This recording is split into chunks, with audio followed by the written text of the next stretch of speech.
Magandang umaga, tanghali, hapon, gabi sa zodiac sign na Gemini, Libra, and Aquarius. Lala Baby, nagpapakilala. Isa lang pong like, subscribes, and share.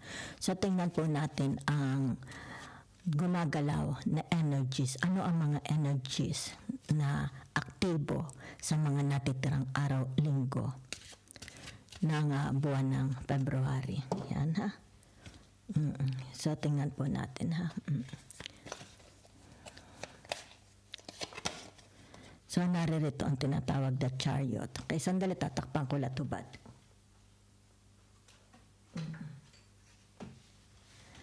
Yan, hubad ang pinkster. Okay, yan. So, nakikita dito, it's about your firmness, diba? It's about your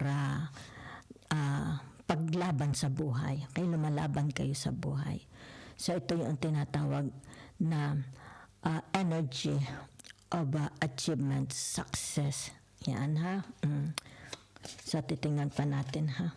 So, narito ang tinatawag na the Aries. Yan ha. Yan. So, isa na lang ha. Gawin natin tatlo. At titingnan natin ito ha. Ito yung tinatawag your leadership, your tinatawag na ano ito, di ba?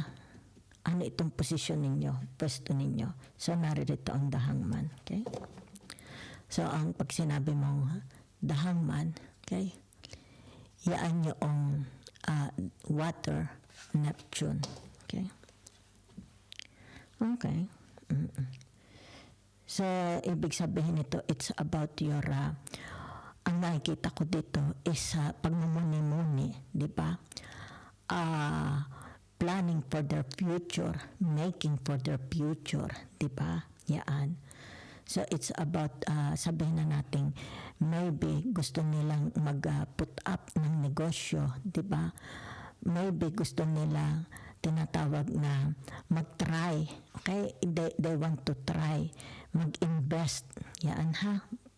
Sabihin na natin, they have a, meron silang nabubuong konsepto sa kanilang kaisipan, di ba? Let's say sabihin na natin sa trabaho nila, maaaring additional source of income, di ba?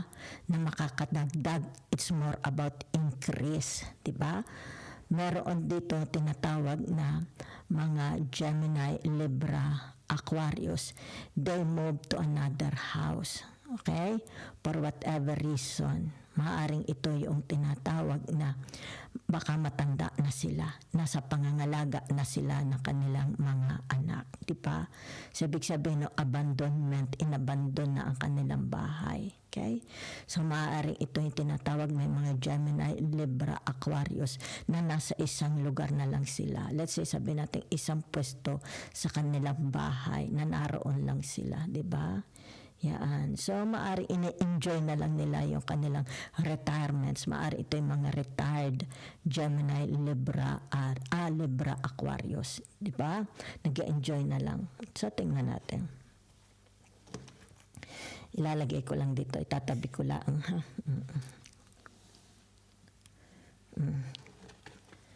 Let's see other energies using tarot. Marchetti. Okay, so ibig sabihin nito, tinatawag na it's the end of the game. Yan, for some of you, okay? Para sa mga, kung hindi naman for some, maybe majority. Yan ha. Ibig sabihin nito yung tinatawag na maaring ito yung kanilang, maaring ito retired na. Diba? Yan. Tapos na sila sa paglalakbay. Diba? No more planning, no more adventures. Diba? Stop na. Naka-stop na sila. Okay? Maaring sabihin na natin sila is nasa home for the aged. Diba? Maaring tayo retired kasi narito ang the Aries. It seems they are old na. Diba? Tumigil na. mayroong for some of you tinatawag tumigil na ang kanilang mundo. Wala nang inspiration. Maring solo na lang sila. Wala nang mag-inspire, mag-motivate para ituloy pa nila ang kanilang buhay. Okay? Maaari ito'y single o widow, nag-iisa. So, naririto ang tinatawag na the eight, okay? The eight of cups, yan ha? Losses. Nakakarana sila ng losses. Yan ha?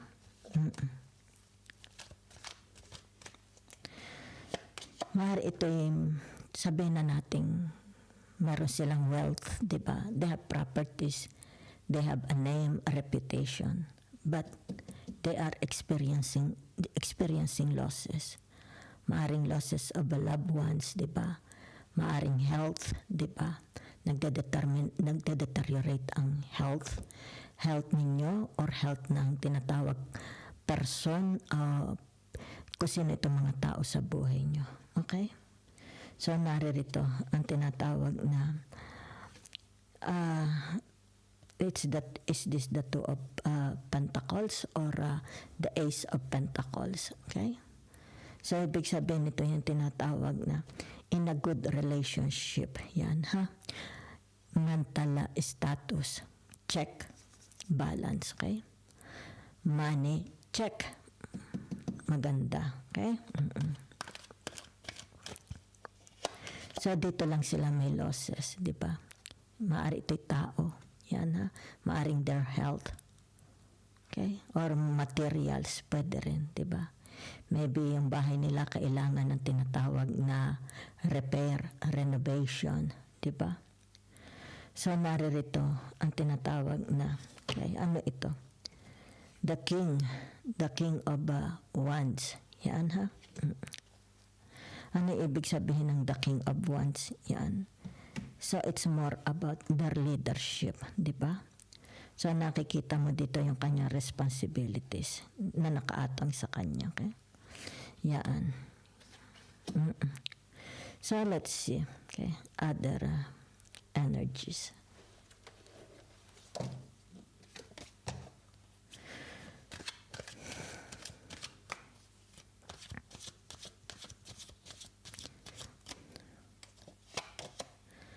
So, naririto ang tinatawag the Queen of Swords. Yan, ha? Okay. Ibig sabihin nito, yung tinatawag na maaari ito isasalin. Okay? May pagsasalinan. Yan, ha? Maybe it's about legacy or properties. May pagsasalinan. Maaari ito tinatawag, they need assistance from the attorney, di ba? Judge, di ba? Yan, banks, di ba? With authorities. Yan, ha? May pagsasalinan. Okay? So, maaari itong taong ito is not anymore capable. Yan, ha? So, let's see.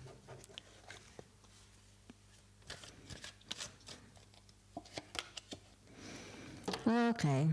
So, ibig sabihin nito nakakaranas, okay? Ng tinatawag na storm, okay? Yan, it's like may bagyo sa buhay, okay, nila. And hindi lang sila naapektuhan, pati children naaapektuhan, okay? Kung ano itong mga losses na ito. Okay? Nakakaranas sila ng bagyo, okay? So, meron dito tinatawag na the Six of Pentacles. Okay? So, yung ibig sabihin nito, yung tinatawag na, ayan, okay? It's like mamamahagi. Yan, ha? Mamamahagi. Okay? Dahil narito, either ito the Ace of Pentacles or the Two of Pentacles. Yan, pamamahagi.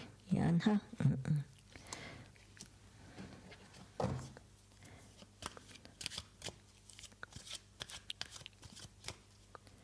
Meron dito yung tinatawag na maaring sa family members na stroke, maaring may mga inaalagaan kayong may sakit, di ba? Yan. Pero kahit sila is may sakit, ibig sabihin nito hindi affected yung tinatawag na brain. Okay? Maayos pa ang kanilang pag-iisip, di ba? In order pa. Maayos pa ang kanilang pag-iisip. Okay? Kumbaga dito yung tinatawag, hindi na sila fit. They are not fit to rule. Okay? Yung tinatawag mag-function. Okay? So, ibig sabihin nito, yung tinatawag, it's more on delegation. Okay? Maaaring ide-delegate na. Okay? Kung ano man itong tungkulin na ito. Okay? So, narito ang tinatawag na the devil. Okay? Meron ditong, it's more about kahinaan ang tao na ito. Okay? Yan. Oh. So, nakikita mo na they don't want to help themselves. Diba? Maybe, kung hindi ito energy nyo, someone's energy. Yan ha? So, ibig sabihin nito yung tinatawag na negative, okay, ng kanyang pagtingin sa buhay. Diba? Yan, hindi balance ang pag-iisip. Maaari ito tinatawag psychologically, mentally, siraulo ang taong ito. Diba? May kahalubilo. Maaring, kung hindi kayo ito, kahalubilo nyo ito sa buhay. Maaari sa trabaho, kaibigan, family. Okay? So, hindi wasto ang kanyang pag-iisip. Mahirap itong kasama. Hindi mo mapagtanto, okay? Hindi mo mabasa, okay? It's more about itong taong ito is like makasarili, 'di ba? Wala na siyang very dark ang tingin niya sa buhay niya, okay? Madali siyang panghinaan, okay? Madali siyang panghinaan ng loob, okay? So, let's see. Okay. Other energy.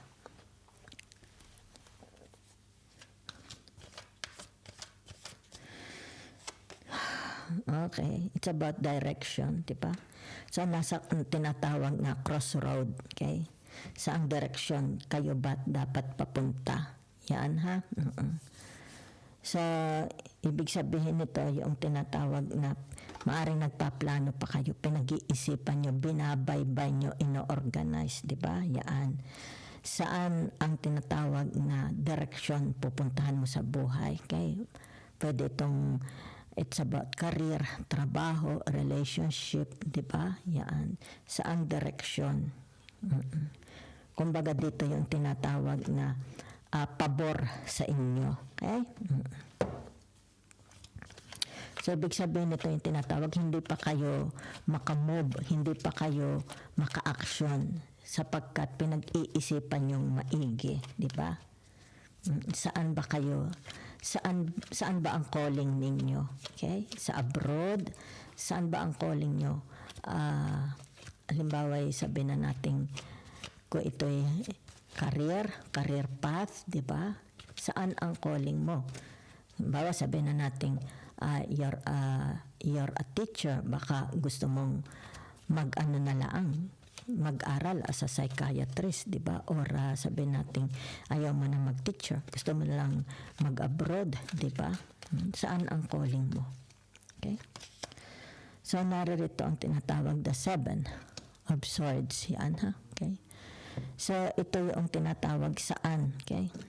Saan ka pupunta? Yan, ha? Yan. Okay?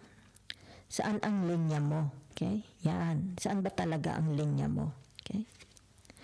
Para yung tinatawag doon ka mas uunlad. Di ba?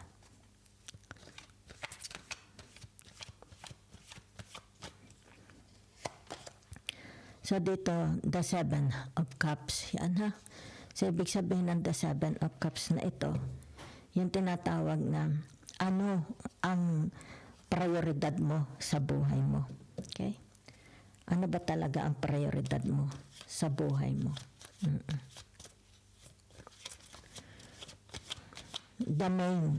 Ano ang main priority mo? Okay? Yan.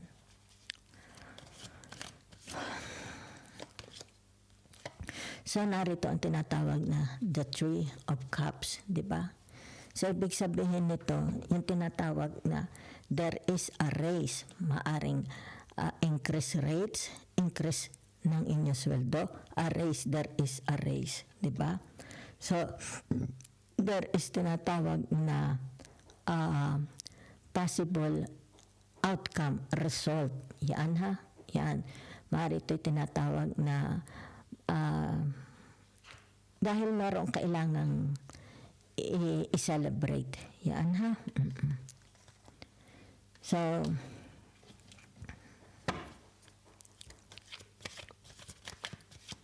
maaari ito yung tinatawag na there is an announcement. Okay? Yan. Announcement. So, it's more about kailangan i-celebrate ito with people na nabawa family, friends. Okay? There is an announcement. It's like meron ng result. Okay? Meron ng outcome. So, ito yung tinatawag na the Knight of Wands. Maaaring for some of you, lilipat na kayo ng tinatawag na trabaho, di ba? Yan. Kasi dragon is more about career, di ba? Yan.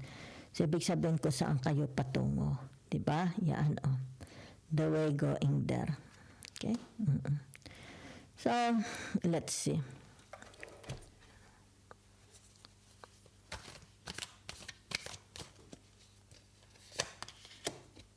So, it means to say, for some of you, kung saan man ito, there is a possibility of increase. Okay? Tinatawag na abundance, success. Ito yung tinatawag from the past, maraming mga nawala sa inyo. Okay? Kumbaga dito yung tinatawag na there is a chance na ma-recover mo. Okay? Only you. Kailangang ma-recover, i-recover mo kung ano itong mga losses mo from the past. Diba? So, narito yung tinatawag na the Fool. Okay? Yan. Kaya hawak mo yung tinatawag amethyst. Amethyst has something to do about your instinct. Okay? Yan. It's about your inner voice. Yan. Okay? So, let's see. So, dito na siya. Diba? It's like nakikinikinita mo na. Okay? You see, nakikita sa iyong tinatawag na sandali, mayroon ditong the Fool ha. Nasaan ang the Fool? Yan ha. Yan. Nakikinikinita mo na. Kasi yung the Fool nakabaliktad. Ito ay tinatawag na ka-reverse, di ba? Ang tinatawag na the Fool. Pero narito ang the Devil, di ba? So, ibig sabihin, ito ay walang gana sa buhay. Either tinatamad kumain, tinatamad mag-exercise, tinatamad mag-reduce, di ba? Tinatamad. Wala siyang, it's like, wala siyang kabuhay-buhay. Pero dito, nabubuhayan. Diba? Yan, kita mo. Double confirmation. Kung nawalan ka ng pag-asa ngayon, nakikita mo na, nagkakaroon na ng tinatawag na nabubuo, nagkakaroon na ng shape. Diba? Yan. Ba't wala kang pag-asa? Kasi maraming mga storms, bagyo dumaan sa buhay mo. Diba? Kumbaga dito yung tinatawag, ito ang sa iyo, it's like nag-paralyze sa iyo, 'di ba? Yan. Humihila sa iyo. Yan, para mawalan ka ng gana sa buhay. Okay? So ito na ibig sabihin nito, it's time to kailangang ang sarili mo is iyong buhatin, 'di ba? Ikaw lang sa sarili mo makakapagpabago, okay? Maring dito yung tinatawag, you need a support, di ba? A push motivation from others para ikaw is makabuelo. Okay?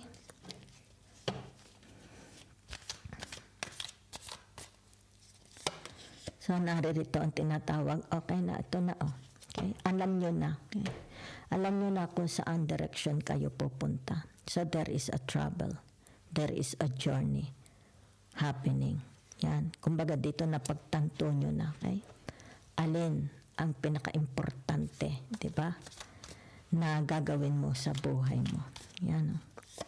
So kung kaya nga dito, 'di ba? It's like nabuhayan dito. Ito ang gusto kong puntahan. Maybe career, trabaho, a relationship or love, romance, 'di ba? So ibig sabihin nito tinatawag the Ace of Pentacles. Yan, 'di ba? Yan. Ibig sabihin nito, yung tinatawag magkakaroon na ng ugat, 'di ba? Seedlings. So ibig sabihin nito, kung ano itong itinanim mo, nagkakaroon na ng tinatawag ugat. This is a time na kailangang ingatan mo ito. If it is tinatawag na trabaho mo, iingatan mo. That very, very fragile, di ba? It needs tinatawag TLC, kay tender loving care, para ito is mag-success. Okay? So let's see if there's a message from the universe. Okay, imagine, di ba? So ito sa number 20. Okay? So, whatever is this, it's like kung ano itong ini-imagine mo, di ba? What you are manifesting. Yan. So, ibig sabihin nito, yung tinatawag na if you are only imagining, it will never happen. Diba? So, what you need is action. Okay? So, ibig sabihin, wala namang masamang managinip, mangarap, mag-imagine. But you need action para ito is magkaroon ng buhay. Diba? Kaya dito, it's like here. Okay? It's like nagpaplano ka. So, ano nangyayari? Okay? Stop with imagining pangangarap. Put it into action. Diba? Ibig sabihin nito, tinatawag wala nang makakapigil. Diba? Kahit kung sino pa ito mga taong nakapalibot sa inyo, they are pulling you down. Diba? They cannot stop you. You're unstoppable na. Okay? So, kung ano man ito, whatever it is, diba? Aalagaan ninyo. Once na nasa kamay nyo na ito, nangangailangan ito ng tender loving care.